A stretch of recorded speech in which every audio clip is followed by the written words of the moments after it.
থাকি সেই মহান আমাদের গর্ব, বাংলার গর্ব, আমাদের ভারতীয় সংস্কৃতি তথা বিশ্ব সংস্কৃতির গর্ব রবীন্দ্রনাথের প্রতি আমার অন্তরে শ্রদ্ধা নিবেদন করে কয়েকটি কথা আমি বলার চেষ্টা করছি। আসলে কথাগুলো খুব নতুন কথা কিছু নয়, একটু সাজিয়ে গুজিয়ে নিয়েই বলার চেষ্টা করছি। একটা কথা তার আগে প্রথমে বলা দরকার, সেটা হচ্ছে যে আজকে একটি ফেসবুক পোস্টেতে দেখলাম একজন বলেছেন যে আজকে কি রবীন্দ্র জয়ন্তী পালন করা আদৌ সঙ্গত, প্রশ্ন তুলেছেন। কারণ আমরা জানি দেশ এখন, দেশের যে উত্তর পশ্চিম প্রান্তেতে সেখানে যুদ্ধ চলছে, ভারতীয় সেনারা তারা যুদ্ধ করছেন, সন্ত্রাসবাদ একটা বড় শক্তি হিসেবে আমাদের সামনে এসেছে, উপদ্রব হিসেবে সামনে এসেছে, তার মোকাবেলা করার জন্য চেষ্টা করা।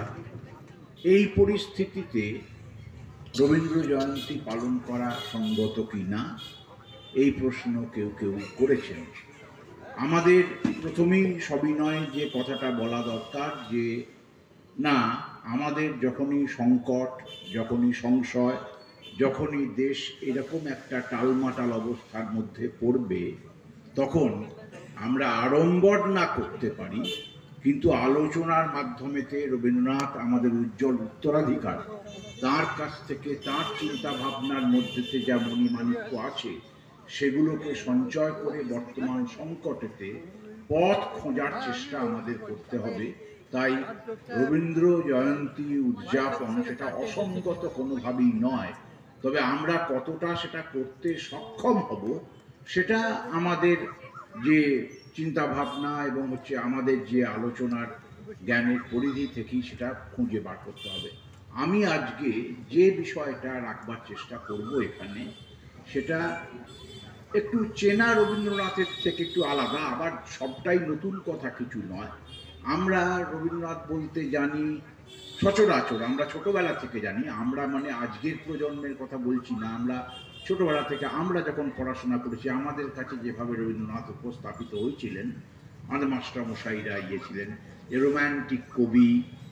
তার যেন সেই যেটা শাহজাহান কবিতায় বলেছেন, পূর্ণিমায় দেহহীন চামেলি লাবণ্য বিলাসে ইত্যাদি ইত্যাদি, যেন হচ্ছে বাস্তবের সঙ্গে সম্পর্কহীন একটা কোনো মানে আদর্শবাদী কোনো একজন কবি মাত্র রবীন্দ্রনাথ, এইটা ভাবি উপস্থাপিত হতেন। সেটা কোনো মানে ভুল নয়, সেটা একটা দিক, তাকে দেখার একটা দিক। কিন্তু আমরা যত বেশি মানে আজকের দিনেতে আমরা একটু যখন পড়াশোনা করতে শুরু করলাম বা দেখলাম, শুধু আমি না, যারা রবীন্দ্র গবেষক বিশেষ করে, আমরা তো গবেষণা করিনি, আমরা গবেষকদের লেখা হয়তো কিছু কিছু পড়েছি, তখন দেখলাম যে না, এইটা একটা রবীন্দ্রনাথের এক পেশে উপস্থাপন। কারণ রবীন্দ্রনাথ প্রবলভাবে তিনি বাস্তবে তার শেকড়টা রয়েছে, চিন্তা ভাবনার শেকড়টা রয়েছে, এবং তিনি তার সমসাময়িক সমস্ত ঘটনার সঙ্গে তিনি ভীষণ আন্তরিকভাবে তিনি আলাপরত, সংলাপ তিনি করছেন।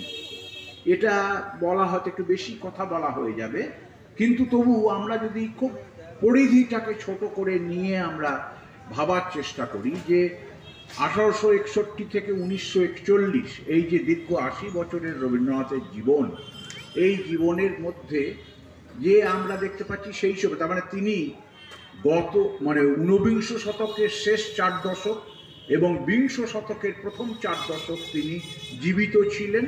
তার মধ্যে প্রথম 10 বছর যদি আমরা বাদ দিই, যে সেই সময়তে তার চিন্তা ভাবনা তখন বাচ্চা, তখন হয়তো সেইভাবে গড়ে ওঠেনি কো, তাহলে আমরা দেখতে পাচ্ছি যে ঊনবিংশ শতকের 30 বছর আর বিংশ শতকের 40 বছর, প্রায় 70 বছর তিনি ভীষণ মননশীল এবং হচ্ছে সমসাময়িক ঘটনার সঙ্গে সংলাপরত। আমরা কি ঘটনাগুলো দেখতে পাই খুব ছোট্ট করে যদি দেখি, আমি বিরাট বড় ইতিহাসকে আপনাদেরকে মানে বোর করব না বলে ছোট করে নিচ্ছি, খণ্ডিত করে নিচ্ছি। এক, যে আমরা সিটিজেন আইন, তখন আমরা জানি যে যখন 1857 সালে মহাবিদ্রোহের পরেতে যখন ভিক্টোরিয়া তাঁর হাতেতে ক্ষমতা গেল, ব্রিটিশরা তখন ক্ষমতা নিল, হচ্ছে রাজ শাসন করলো, তখন সিডিশন আইন সম্ভবত 1870 সালেতে সেটা পাশ হলো। 1882 সালেতে আমরা দেখছি বঙ্কিমচন্দ্র তিনি আনন্দমঠ লিখলেন। যে আনন্দমঠ নিয়ে অনেক বিতর্ক থাকতে পারে, কিন্তু আনন্দমঠে একটা জিনিস হচ্ছে ভারতের যে স্বদেশ চেতনা, দেশকে কেন্দ্র করে একটা ভাবনা, দেশকে স্বাধীন করতে গেলে ত্যাগ, সংগঠিত হবার একটা প্রয়োজনীয়তা, এইসব কথাগুলো কিন্তু এই আনন্দমঠ থেকে আমরা পাচ্ছি। 1885 সালেতে ভারতীয় জাতীয় কংগ্রেস মানে এই ভাবনাগুলোকে একটা রাজনৈতিক কার্যক্রম হিসেবে নেবার জন্য একটা মানে সংগঠন, সেটা আমরা দেখছি আত্মপ্রকাশ করলো।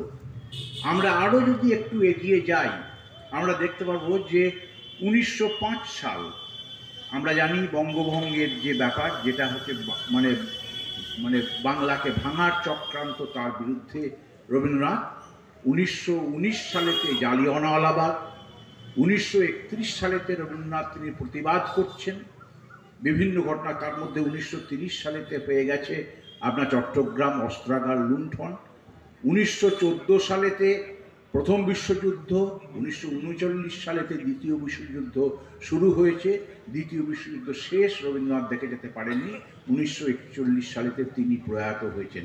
তাহলে এই যে জীবনেতে এই ঘটনাগুলো, ইতিহাসের এই ঘটনাগুলো তাকে, রবীন্দ্রনাথ কিন্তু এইটা ভাবলে ভুল যে রবীন্দ্রনাথ সমসাময়িক যে ঐতিহাসিক ঘটনাগুলো রয়েছে সেই ঘটনাগুলোর প্রতি তিনি নিরাসক্ত, তিনি সেগুলো তাকে মনের মধ্যে কোনো সংবেদন জাগাচ্ছে না, বা তিনি সেগুলোকে এড়িয়ে যাবার চেষ্টা করছেন, তা কিন্তু করছেন না। প্রথম দিকে হয়তো এরকম ভাবনা কিছু থাকলেও পরবর্তীকালে রবীন্দ্রনাথ প্রবলভাবে সমসাময়িক ঘটনাগুলোর প্রতি তিনি প্রতিক্রিয়া ব্যক্ত করছেন, এবং প্রতিক্রিয়া ব্যক্ত করার মধ্যে তিনি তার আজকের দিনেতে যাকে বলা হয়ে থাকে রাজনৈতিক সচেতনতা, রাজনীতি বলতে আমরা সন্ধ্যেবেলাতে টেলিভিশনের যে খেউড়ি বা ভোটের সময়তে এসে যে কোনো একজন নেতার যে ভাষণ, তা নয়।